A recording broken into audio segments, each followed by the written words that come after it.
पण तो चक्रवाले इतर करून काय केले, वानर हुशार होते, बलवान होते, मोठमोठे झाडं घेतले, शिळा घेतल्या, पण ज्ञानी त्या धुम्राक्षावर टाकायला लागल्या. परंतु धुम्राक्ष युद्ध आणि कलेमध्ये सफल होता. त्यानं त्या बाणानं सगळ्या शिळाचं चूर्ण केलं, वृक्षाचे तुकडे तुकडे केले, पीठ केलं. असं चहाचं पाणी घेऊन धुम्राक्ष मारले, कपीचे भारत म्हणून पराजय पावले. पुणे देशाच्या जवळ एक धावला समुद्र अवतारो तूच म्हणे आधी म्हणून धुम्राक्ष मग सगळ्या बाणाला वाटली. मग शेवटी मारुती या धुम्राक्षावरी माराया सर्प एकादशी ठेवले. मग सूर नावाचं मारुतीला मारण्याकरता त्याच्या अंगावर धावून गेला.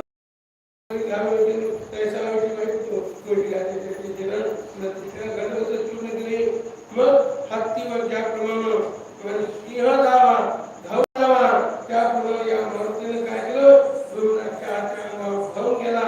एक मूठ मारल्याबरोबर आणि मातीची घागर जशी त्याप्रमाणे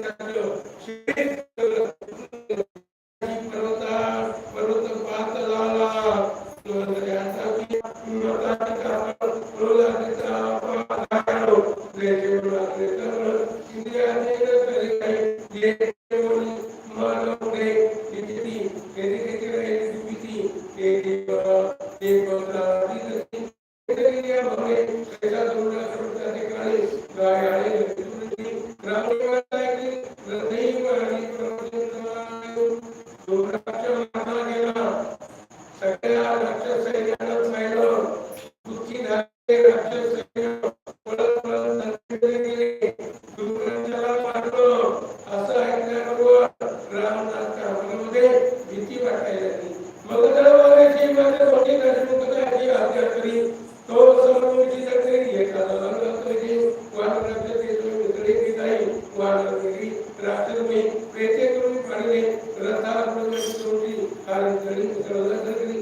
पर्वत घेतले त्याच्या अंगावर टाकले.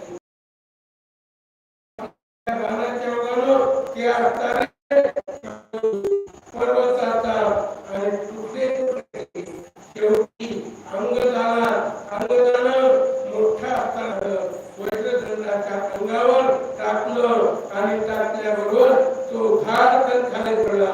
खाली पडून रक्ताच्या गुळण्या त्याला आला आणि ज्याप्रमाणे घेपून मारावा त्याप्रमाणे या साऱ्या अंगदानं वज्रदंडाला मारलं. तो रक्तमपणाकडे बाहेर पडलो रणाचे अलंकार केलो त्याने सोडले असे मारून कपी चक्रावर गयो सिंहाचं पटी देखून मारलो तेही पात्राचे चाटवर रक्षकात्मन मी आपण विदा लिलायो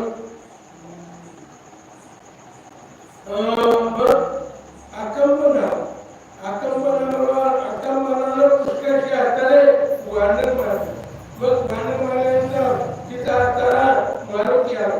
मारुतीने मोठ्या हाताला परत घेतला, मोठ्या हाताला झाड घेतलं, या हाताने आकंपनाला मारलं आणि तो त्या ठिकाणी मरण पावला. तर आता तरी हाताला पोटामध्ये घेतलं मग तपासा काय असा शांततेचे चक्रातीत नाम जयाय.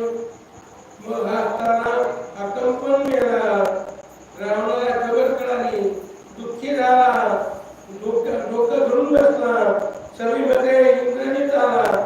इंद्रजितानं या रावणाची समजूत घालायला सुरुवात केली. म्हणे काय